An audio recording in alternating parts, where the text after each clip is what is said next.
Бәріне сәлем достар, сіздермен Нұртілек, қалайсыңдар? Бұл біздің каналымыздағы жаңа видео. Бұл видеода достар біздегі мына Нани туралы біздегі 10 факт айтатын боламыз достар. Біз олай болса бірден видеомызды бастаймыз, кетті.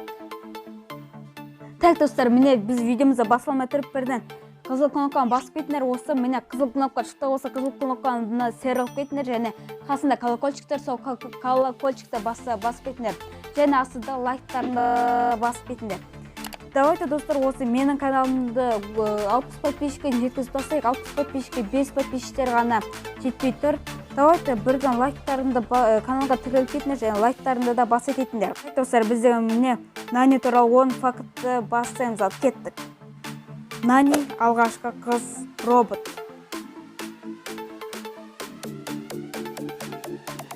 Так, екіншісі, оны бірінші сыйладағы соққысы басқа браулерлерден қарағанда өте күшті. Үшіншісі, Нани эпический боец. Нани ультрасын қолданған кезде пультті ұстайды.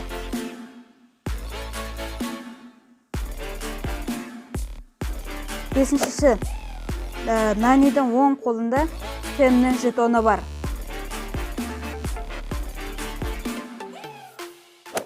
Алтыншысы, оның соққысының диаметрі ром.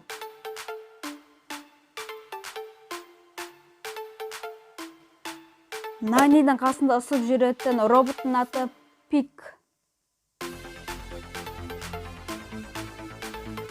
Сегізіншісі, Нанидың сол қолында робомайктың қолы.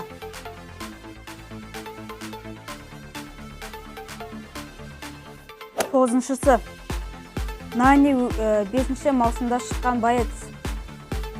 Нани өте ерекше браулер. Себебі ол қыз робот, және мына қасында ерекше өзінің Пик деген досы бар.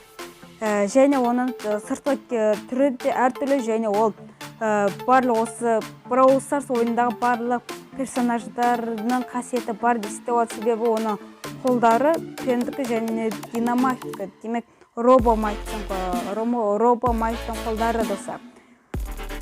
Достар, біздеген осы Нани туралы 10 фактты аяқтаймыз. Қараңыздар, Нани деген өте күшті браулер екен достар, маған өте қатты ұнады.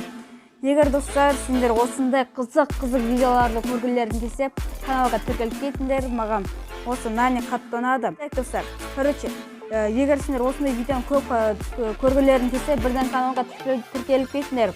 Алда өте қызықты видеолар шығады. Так, біз деген осындай видеомызды аяқтаймыз. Сендердің болған мен Нұртілек. Аман сау болыңдар, давайте.